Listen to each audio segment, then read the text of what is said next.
Muy buenos días. ¿Cómo están? Bueno, me voy a invitar a que se coloquen de pie un momento. ¿Cuántos hombres vienen hoy dispuestos a recibir de parte de Dios en esta gran convención de hombres, una cita que cada año Dios prepara para cada uno de nosotros? Dígale al que está al lado suyo: qué bien te ves cuando te bañas. ¿Para cuántos es la primera vez que vienen a una convención de hombres? Wow, bienvenidos. Sabemos que va a ser un tiempo especial para cada uno de ustedes, así que hoy prepare su corazón porque Dios va a hablar a su vida. Amén. Voy a invitarlo a que ponga sus manos en el corazón y que le pida hoy al Espíritu Santo y le digas: Espíritu Santo, estoy aquí. Prepara hoy mi corazón para esta convención, para que cada conferencia, Señor, cada administración llegue a lo más profundo de mi ser y mi vida sea transformada por el poder de tu Espíritu Santo. Padre, te damos gracias por esta convención de hombres. Hoy presentamos nuestras vidas para que sean ese sacrificio vivo, ese olor fragante ante ti, Señor. Hoy háblanos por medio de tu palabra, ministranos por medio de tu Espíritu Santo, y que hoy seamos renovados, transformados y edificados en ti. Te lo pedimos, Señor, en el nombre de Jesús. Amén y amén. Den un aplauso bien fuerte a Jesús. Y por favor tome su asiento. Y hoy quiero compartir un mensaje que le intitulé 4 estaciones. ¿Cómo se llama el tema? Hay una historia en la palabra de 2 hombres que marcaron la historia del Antiguo Testamento, y fue Elías y Eliseo. ¿Cuántos han escuchado la historia de Elías y Eliseo? Eliseo, aquel que recibió la doble unción de Elías, que era como su líder. Pero estudiando este pasaje, y lo vamos a estar estudiando ahorita, veo que en el proceso de Dios con nuestras vidas, Dios nos lleva por diferentes etapas. Dios nos lleva por diferentes estaciones en la vida. Hoy tú vas a mirar en qué etapa o en qué estación de tu vida estás. Estas 4 estaciones es donde Dios nos lleva en procesos para heredar las promesas de Dios. Cada una de estas estaciones que hoy voy a compartir marcan un proceso de Dios, marcan una etapa de nuestra vida espiritual, de nuestra vida cristiana, para llegar a ser esos sacerdotes fieles. ¿Cuántos van a ser sacerdotes fieles? Entonces dice la palabra en el libro de Segunda de Reyes, capítulo 2, el verso 1, dice: cuando el Señor estaba por llevarse a Elías al cielo en un torbellino, Elías y Eliseo estaban en camino desde Gilgal, y Elías le dijo a Eliseo: quédate aquí, porque el Señor me dijo que fuera a Betel. Amén. Elías y Eliseo, antes de que el Señor llevara a Elías al cielo, el Señor le dijo que levantara un sucesor, levantara un hombre. Dios le dijo quién iba a ser, que era Eliseo.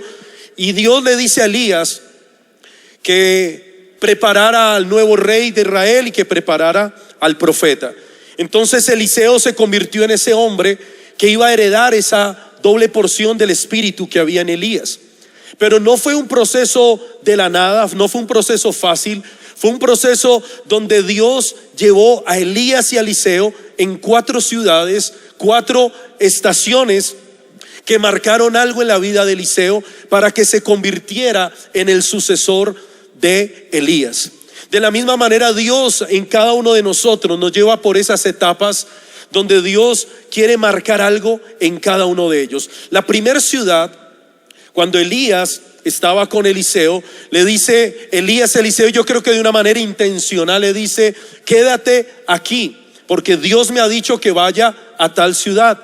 Pero Eliseo le decía: no te voy a dejar.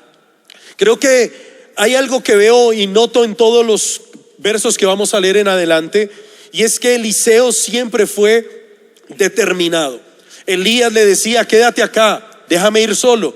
pero Eliseo le decía: yo no te dejaré, no te voy a soltar, voy a estar ahí. Creo que en la vida de un hombre hay un esfuerzo por buscar en las cosas de Dios. Tú vas a ver en la Biblia que Dios a las mujeres las buscaba en su casa o en su necesidad. Está Agar cuando está huyendo de la casa de su dueña y está afligida en embarazo de Ismael, y Dios se le aparece a Agar. Vemos a María, como Dios se le revela a María, el ángel se le aparece a María allí donde ella está. Pero a los hombres era un proceso diferente. El hombre tenía que esforzarse por buscar a Dios. El hombre tenía que subir el monte. Moisés tenía que subir la montaña y encontrar a Dios en el monte. David en la cueva de Adulam estuvo escondido por mucho tiempo y allí encontraba al Señor. Elías también en el desierto, en la cueva, allí se le revela el Señor. Jesús subía al monte de los olivos para orar. Y eso nos deja ver que la naturaleza del hombre siempre debe ser de esfuerzo para buscar las cosas de Dios. Entonces vamos a ir a la primera estación que habla aquí, que estaban en una ciudad llamada Gilgal. Dice que Gilgal significa círculo de piedras, rodar y oprobio. Este fue el lugar del comienzo, este fue el lugar, el punto de partida donde comenzó el proceso para que Eliseo fuera preparado para heredar la doble porción del espíritu que había en Elías. Pero hay un paralelo casi que exacto con el libro de Josué.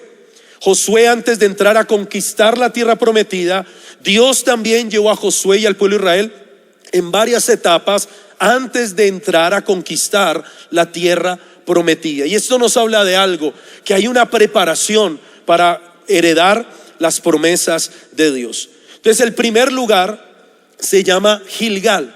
¿Qué sucedió en Gilgal?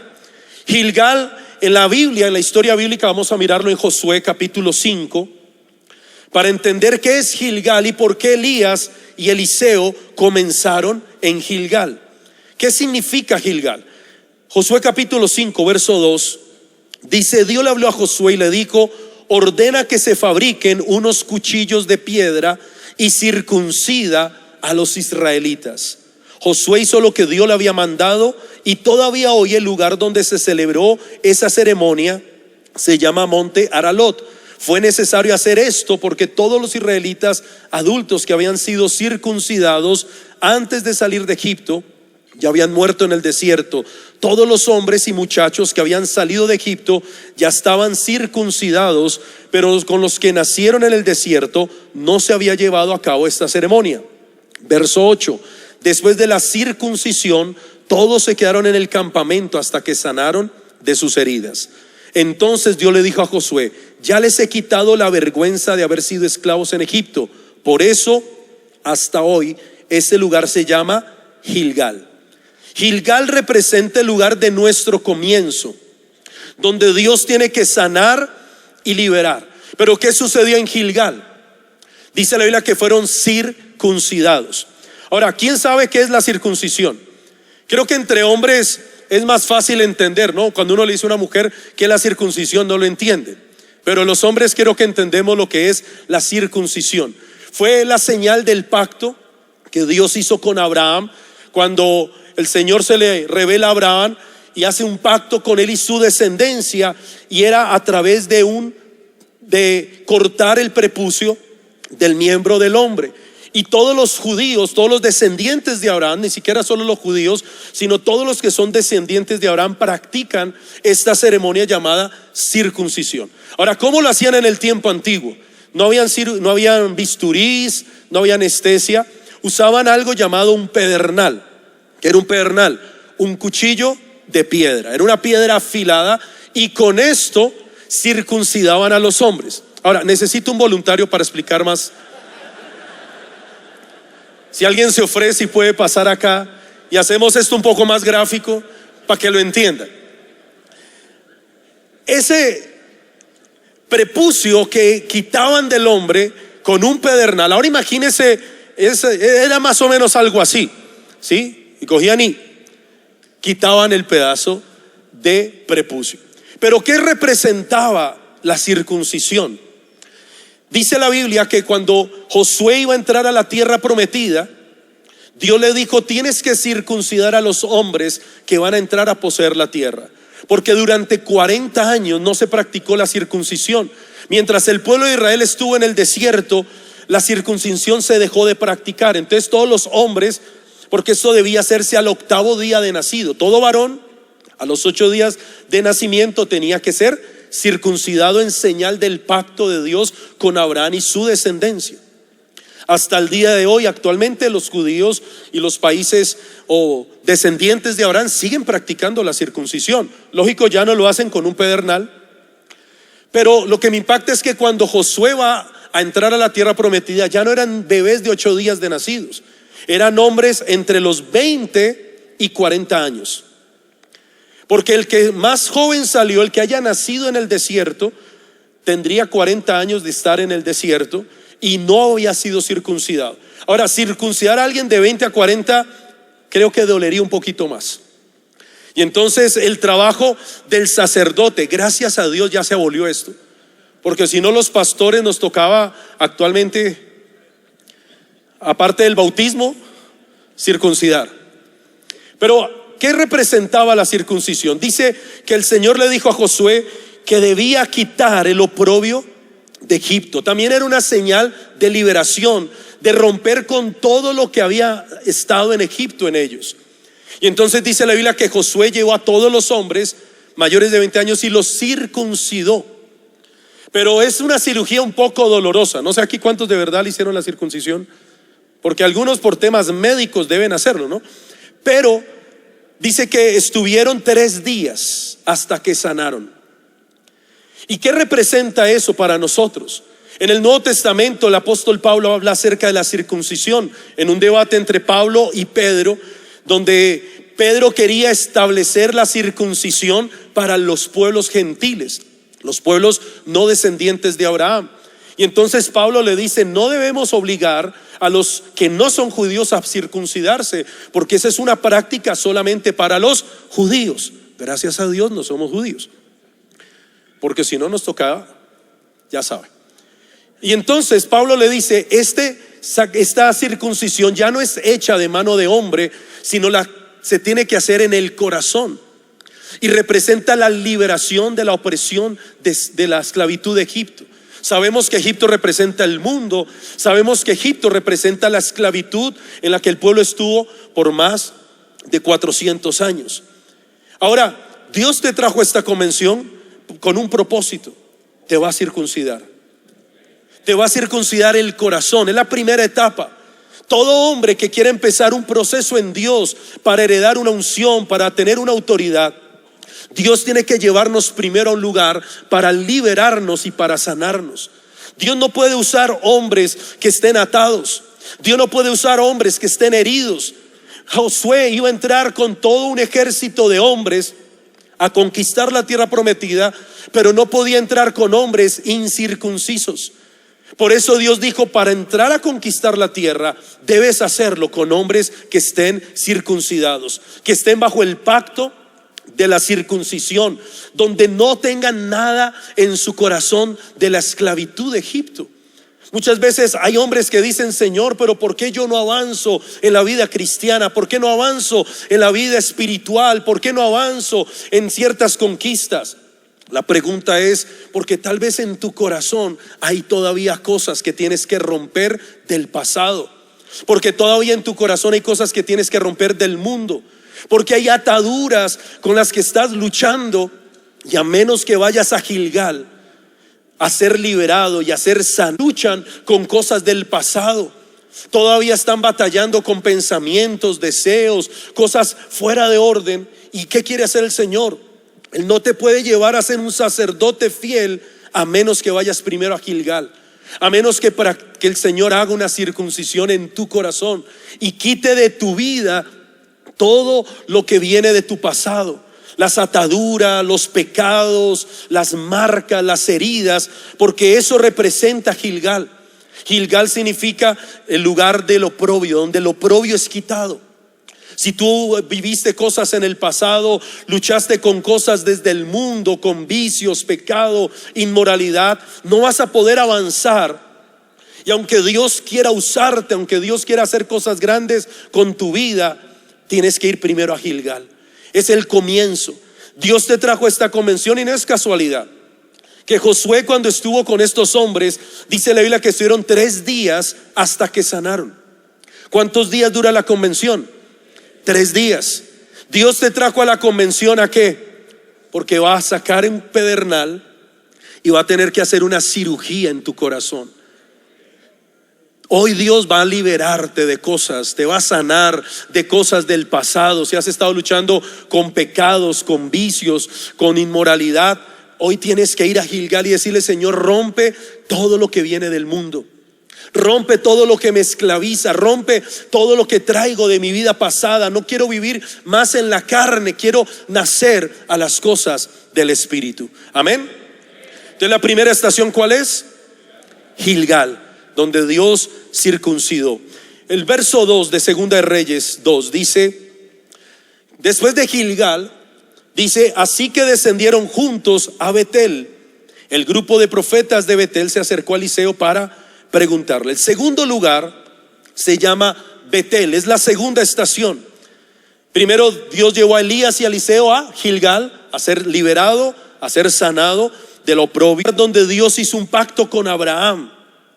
Es el lugar donde se levantó un altar y un sacrificio. Ese lugar, que este es el segundo lugar, que es Betel, el lugar del altar. Entonces Dios lleva a Elías y a Eliseo a hacer un pacto. El altar representa donde yo entrego mi vida. Todo altar es un lugar de sacrificio. El altar era el lugar donde se ofrecían los sacrificios a Dios. Pero también el lugar llamado Betel fue el lugar donde Dios se le reveló a Abraham. Hizo un pacto con Abraham, pero también hizo un pacto con Jacob. En ese lugar fue donde Jacob, cuando estaba dormido, tiene un sueño donde ve una escalera con ángeles que subían y bajaban, y dice que Jacob puso como almohada una piedra muy cómoda. Pero allí Dios se le reveló y él se dio cuenta que en ese lugar era casa de Dios y era puerta del cielo. Y él dice en la Biblia que levantó un altar y llamó a ese nombre Luz o Betel. Y allí Jacob hizo un pacto con Dios. Note que Betel fue el lugar donde Abraham hizo pacto con Dios, donde Jacob hizo un pacto con Dios, y ese pacto es donde Dios hace como donde nos entregamos a Él. El segundo lugar después de Gilgal es Betel, el lugar donde Dios quiere llevarte a que seas un hombre de pacto, un hombre comprometido con el Señor, un hombre donde le entrega su vida. Porque listo, Dios te sana, Dios te libera, Dios te hace libre de la opresión de Egipto. Circuncida tu corazón de la esclavitud, de los vicios, de los pecados. Pero ahora Dios quiere llevarte a consagrarte. Pero me gusta algo también, que Betel es el lugar donde se recibe la visión. No solo es el lugar del pacto que Dios entra con nosotros, donde le entregamos y consagramos nuestra vida, sino que es el lugar de la visión. Allí donde Jacob recibe la visión de Dios, de lo que el Señor iba a hacer con él y con su descendencia después de él. Creo que hay una parte importante en la vida en el proceso del cristiano, y es primero ser sanado, ser liberado, pero segundo, Dios nos lleva a hacer un pacto con Dios y a recibir la revelación de la visión. Hay muchas personas que aún, yo creo que los hombres luchan un poco más con esto. La mujer se determina a entregarse a Dios, la mujer es muy entregada a las cosas de Dios, pero los hombres, aquí me tengo que sanar en algo. ¿Qué lucha para que ustedes se inscribieran a la convención? En serio, cuando es convención de mujeres, todas las mujeres corren a inscribirse. Un mes antes ya no hay cupos. Pero los hombres, no, sí, yo ahí voy. No, todo bien, sí, yo, líder, todo bien, yo me inscribo. Y los pobres líderes sufriendo allá. Oye, pero, porque a veces no hay como ese deseo de realmente consagrarse a las cosas de Dios. Pero ¿sabe por qué muchas veces veo que pasa esto? Porque muchos no han tenido aún la revelación de la visión de Dios para su vida. Cuando tú no tienes claro cuál es el propósito de Dios con tu vida, vas a estar en la iglesia siendo uno más, pero no cumpliendo un propósito, no cumpliendo un fin. Entonces Dios quiere llevarte a Betel, para revelar la visión de Dios a tu vida, pero también para que hagas un pacto con Dios. Un pacto donde le entregas tu vida en el altar, donde tú le dices: Señor, hoy muero a mi voluntad para hacer tu voluntad. Hoy, Señor, me entrego para cumplir tu propósito. Revélame cuál es tu propósito. Yo conocí a Jesús a los 17 años, hace poquito, como unos 3 años y medio. Cuando yo tengo mi encuentro con Jesús a los 17 años, yo tengo una experiencia el día de mi conversión, cuando escuché 2 veces la voz de Dios dentro de mí de una forma muy fuerte que yo nunca en mi vida había escuchado. La segunda vez que el Señor me habla ese día, eso fue aquí en el Teatro G12, antiguamente llamado Templo de la 31. Dios me dice: Julián, yo te amo y hace mucho tiempo te he estado llamando para que tú me sirvas, pero tú no has querido. Esa fue la manera como Dios me dio la bienvenida a la iglesia. Yo en el momento no entendía qué era lo que estaba sucediendo, pero tiempo después entendí que Dios me trajo a la iglesia para revelarme un propósito, me dio una visión, me dio un plan de vida. Pero tuve que conocer a Dios en Betel, tuve que entregarle mi vida y recibir la visión. Tal vez muchos hombres están acá y no tienen claro cuál es el propósito de Dios con tu vida. Sí, yo voy a la iglesia porque mi mujer me dice que vaya. Yo voy a la iglesia porque mi mamá me manda. Yo voy ahí porque pues toca cumplir, pero bueno, yo voy allá para que Dios me bendiga financieramente.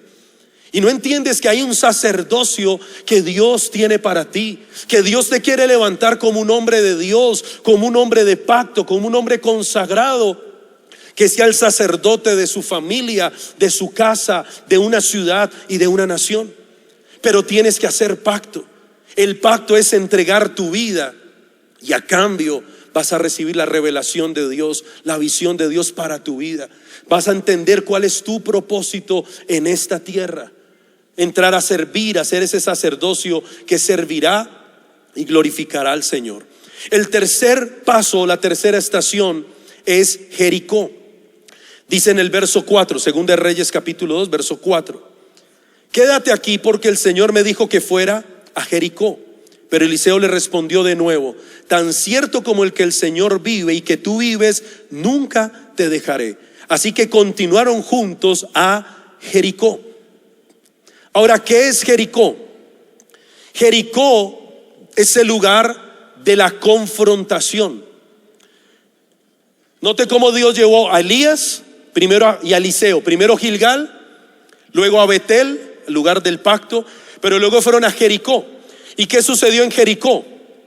En el libro de Josué habla la historia de cuando iba el pueblo de Israel, entró. La primera conquista que tuvo Israel fue Jericó.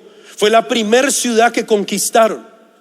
Y entonces Dios le dice a Josué, en Josué capítulo 6, el verso 2 dice: voy a poner en tus manos a Jericó y a su rey y a sus mejores soldados. Tú y tus soldados marcharán alrededor de la ciudad una vez al día durante 6 días. Delante del cofre del pacto irán 7 sacerdotes, cada uno de ellos con una trompeta. El 7º día todos marcharán 7 veces alrededor de la ciudad, mientras los sacerdotes tocan sus trompetas. Después de eso ellos darán un toque largo. En cuanto lo oigan, todos los hombres gritarán con fuerza y los muros de la ciudad se vendrán abajo. Entonces cada uno atacará a la ciudad sin dar marcha atrás. Todos conocemos la historia cuando Josué entra a conquistar Jericó. Como Dios le dice a Josué: vas a derribar una muralla dándole 7 vueltas. Y si hay un arquitecto, un ingeniero civil, sabe que eso es ¿qué? Imposible, es una locura. Pero ¿qué vemos allí? Dios llevó a Josué a ser un hombre de fe, a conquistar todo por el Espíritu y a través de la fe. La trompeta que llevaban los sacerdotes y los soldados que gritaban representa la proclamación de la palabra. Hoy el Señor quiere llevarte en medio de esta convención a cada una de estas etapas. Te quiere llevar a Gilgal, a circuncidarte, a liberarte, a sanarte. Te quiere llevar a Betel, a hacer un pacto, a que te consagres, a que le entregues tu vida a Dios y recibas la visión de Dios para tu vida. Pero también te tiene que llevar a Jericó. Es un paso casi que obligado en la vida del crecimiento espiritual, porque todos tenemos un Jericó que conquistar. Es ese desafío que conquistamos por la fe. La mayoría de los hombres nos gusta conquistar, ¿cómo? Con la fuerza. ¿Cuántos son solteros, por ejemplo? Levanten la mano los solteros. A ver, den un grito los solteros. Puro grito de desesperados. El hombre siempre tiene un espíritu de conquista. Por ejemplo, el soltero quiere conquistar a una joven, pero muchas veces ¿cómo lo hace? Yendo al gimnasio, subiendo bíceps, tríceps y triglicéridos. Él quiere conquistar por su fuerza. Sí, es el hombre que llega y le dice a la joven: hola, ¿cómo estás? Qué linda estás. Y quiere mostrar su fuerza económica, su fuerza muscular, quiere mostrar su hombría. Pero en Dios esa no es la forma de conquistar. Imagínate si Josué hubiera tenido que derribar las murallas con la fuerza humana. Tal vez hubiera tomado mucho tiempo, había sido muy desgastante. Dios quería enseñarle a Josué que las conquistas son a través de la fe, que las conquistas tienen que ser por medio de la palabra. Y entonces les entrega trompetas y le dice a los sacerdotes: cuando toquen la trompeta, las murallas caerán. Sí, ¿cómo no? Vaya usted, haga eso hoy en día. Pero era que era un paso de fe, era que estaba llevando a una generación a nacer a la fe. Van a conquistar, no en sus fuerzas, no en la fuerza humana, no en la fuerza del hombre. Van a conquistar a través de acciones proféticas. Van a conquistar a través de la fe. Muchos hombres tienen muchas batallas, muchas conquistas, la parte familiar, la parte sentimental, la parte financiera. Pero ¿cómo vas a conquistar? Dios te tiene que llevar entonces a Jericó. ¿Cuál es tu Jericó? Tu familia, tus hijos, tu ministerio. Tienes que conquistar por la fe. Tienes que aprender a dar pasos de fe, porque muchas veces el hombre es muy lógico. Las mujeres son mujeres de fe. Ellas tienen una naturaleza que ellas dependen de. Para una mujer es fácil confiar en Dios. ¿Por qué? Porque la mujer es dependiente. Cuando usted se casa y usted no tiene para pagar el arriendo, ¿usted cree que su esposa se estresa? No. Ella le dice: mi hijo, usted mire a ver qué va a hacer. Sí, porque ella es dependiente. Ella le dice: usted es el hombre de la fe. Yo recuerdo que recién casados con mi esposa, a los 3 meses de casados, Dios me pidió mi trabajo. Yo trabajaba de profesor en un colegio y Dios me lo pidió. Y no fue una decisión fácil. ¿Por qué? Porque yo ya tenía una responsabilidad, mi esposa. Estaba empezando a formar mi hogar. Y que Dios te pida tu trabajo recién casado era una lucha de fe. Entonces mi esposa estaba también trabajando. Cuando yo llegué a la casa, yo me metí a orar y le dije: Señor, esto es una locura. ¿Cómo voy a dejar el trabajo cuando estoy recién casado? Las responsabilidades que tengo. No, esa es la voz del diablo. Pero me puse a orar y le dije: Señor, confírmame a través de mi esposa. Yo sé que mi esposa es una mujer sabia, sensata, que me va a decir: ¿qué te pasa? ¿Cómo vas a dejar de trabajar? ¿Y de qué vamos a vivir? Y cuando llegó mi esposa de trabajar, me vio así como un poco afligido y me dice: ¿qué te pasó? Y yo le dije: mi amor, tengo que hablar contigo. Y ella se preocupó, porque cuando un hombre le dice a la esposa: tengo que hablar contigo, pasan 1000 cosas por su cabeza. Y ella dijo: ¿qué sucedió? Y yo le dije: mi amor, Dios me habló y me pidió el trabajo. Y yo estaba esperando que ella me dijera: no, mi amor, esa es la voz del diablo. Y yo: amén. Y ella me dice: mi amor, eso es de Dios, yo te apoyo. Yo estaba orando por eso, ya se cerró ese ciclo. Yo: mi amor, pero ¿de qué vamos a vivir? Y ella me dice: pues vamos a vivir por fe. Y pues soltar no es fácil. Y entregué mi trabajo. No éramos pastores todavía, estábamos empezando una macrocélula. Y dejé el trabajo en obediencia a Dios y con el apoyo de mi esposa. Nos quedamos con el salario de ella, que era un salario mínimo, la liquidación de lo que me dieron del trabajo, y con eso ahí subsistimos un par de meses. A los 2 meses llega mi esposa del trabajo llorando. Y yo le dije: mi amor, ¿qué te pasó? ¿Qué sucedió? Dios me pidió el trabajo. Y yo le dije: mi amor, te la devuelvo, esto es de Dios, yo te apoyo. ¿Y de qué vamos a vivir? Yo le dije: mi amor, vamos a vivir por fe. Y literalmente por casi un año vivimos por fe. Al hombre le cuesta nacer a la fe. El hombre es muy lógico. Para un hombre 1 más 1 es 2. Pero en las matemáticas de Dios 1 más 1 es 1000. Pero si tú no has nacido a la fe, porque tienes que ir a Jericó a tener una conquista. Para mí ese fue como un Jericó. vivir por fe literalmente. Y le digo algo, nunca nos quedamos mal con el arriendo. Pagamos la renta, teníamos 10 días, los primeros 10 días del mes para pagar el arriendo. Y no sé cómo Dios traía la provisión, pero cómo traía Dios la provisión. Yo le dije, bueno, Señor, entonces ¿qué me pongo a hacer? Yo ya sé pintar casa, yo había hecho de todo en mi vida. Y Dios me dijo, te quedas quieto. No me dijo, sal a buscar trabajo, ve y rebúscatela. Me dijo, te quedas quieto y dependes de mí. Para mí era más difícil, porque el hombre es proactivo. Yo le dije, Señor, no. Y Dios me dijo, tienes que confiar en mí. La provisión va a llegar fruto de la oración. La provisión va a llegar fruto de tus rodillas. Y entonces para comer tenía que orar, para pagar el arriendo tenía que orar, para todo se conquistaba en oración, todo se conquistaba por actos de fe. Y allí fue donde Dios nos hizo nacer a la fe, en Jericó. Dios tiene un Jericó para cada uno de ustedes, que te quiere llevar a nacer a la fe, que no haga las cosas a tu manera, en tu lógica, en tus estrategias, sino en las estrategias de Dios.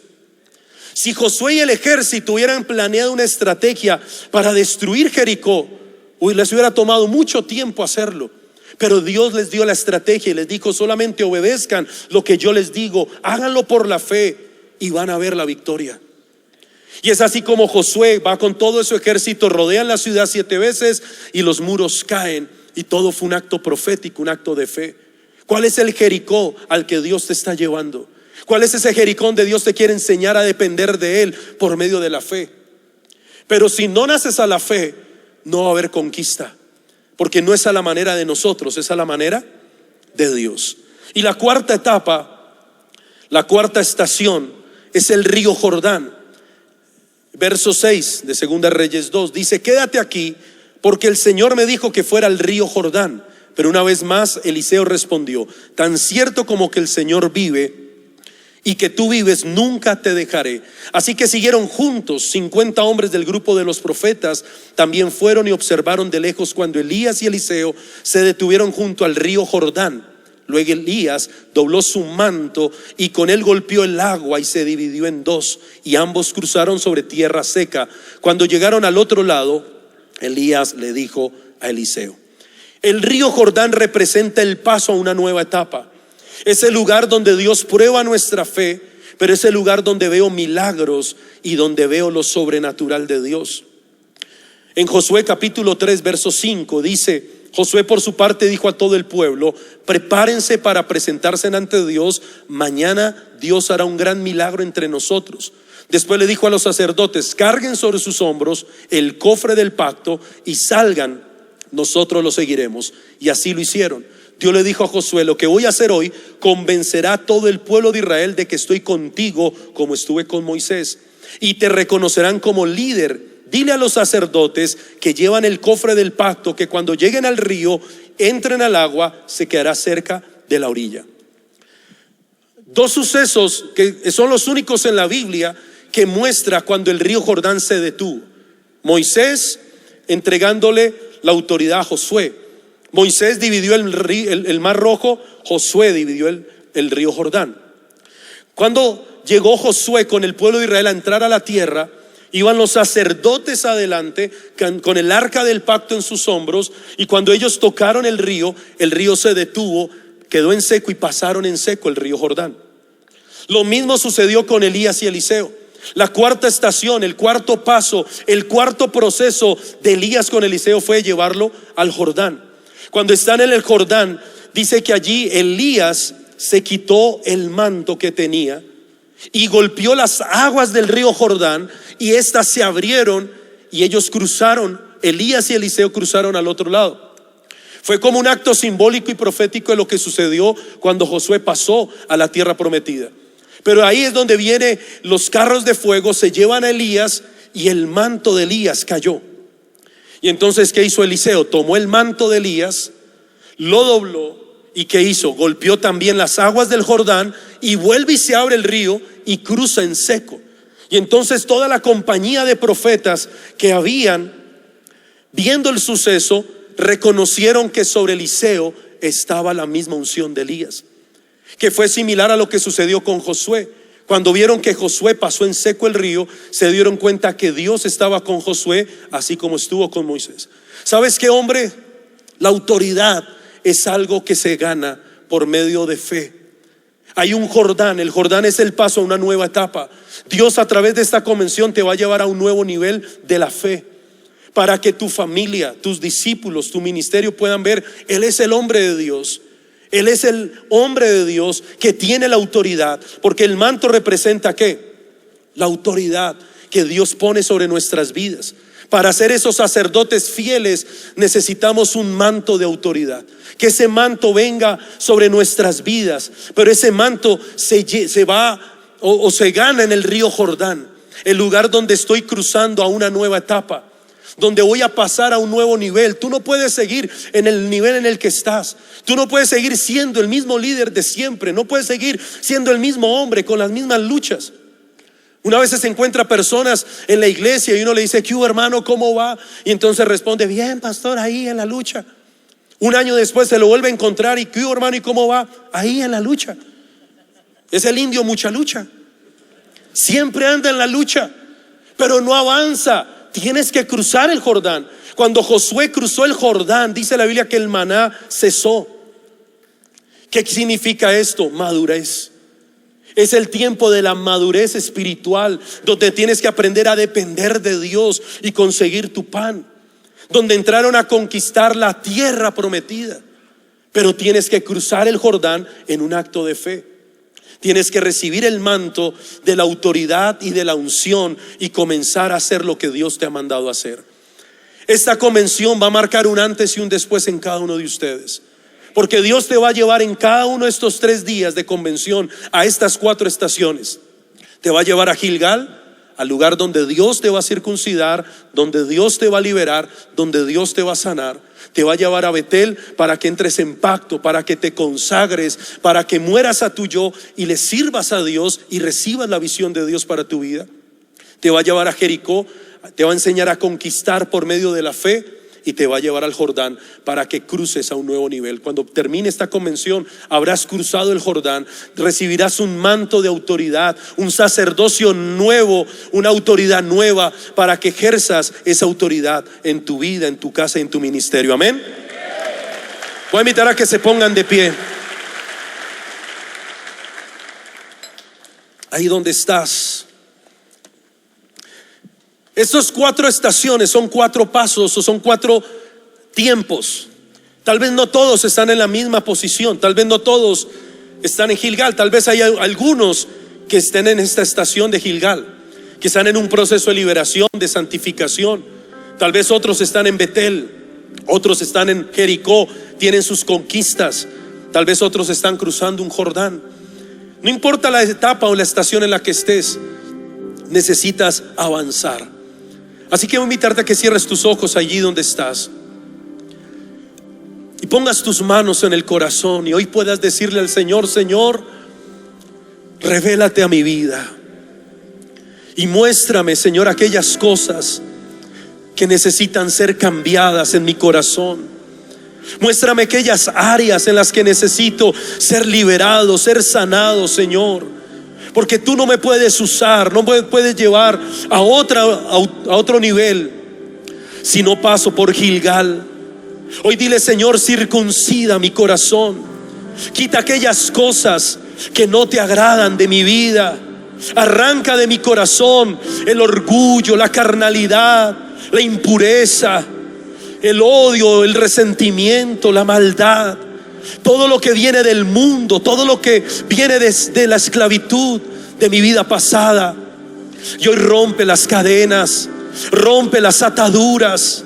Si hay heridas que no han sanado, te pido, Señor, revélate y sánalas, porque quiero avanzar, quiero un nuevo sacerdocio, quiero recibir un manto de autoridad, quiero recibir una nueva unción en mi vida. Señor, llévame a ese Gilgal para ser liberado, para ser sanado, para recibir esa autoridad. Llévame a Betel, Señor, donde hago un pacto, donde se levanta un altar, donde mi vida se rinde, Señor. Esta convención, dile: Señor, esta convención será mi Betel.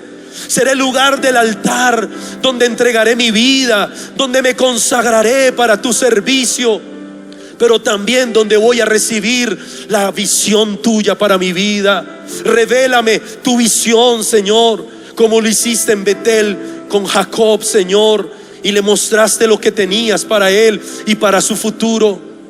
Enséñame los principios de la fe. Yo quiero conquistar, no en mi fuerza. Quiero conquistar por medio de las estrategias tuyas. Quiero nacer a la fe. Dile: Señor, ayúdame a conquistar Jericó. Ese Jericó con el que has luchado.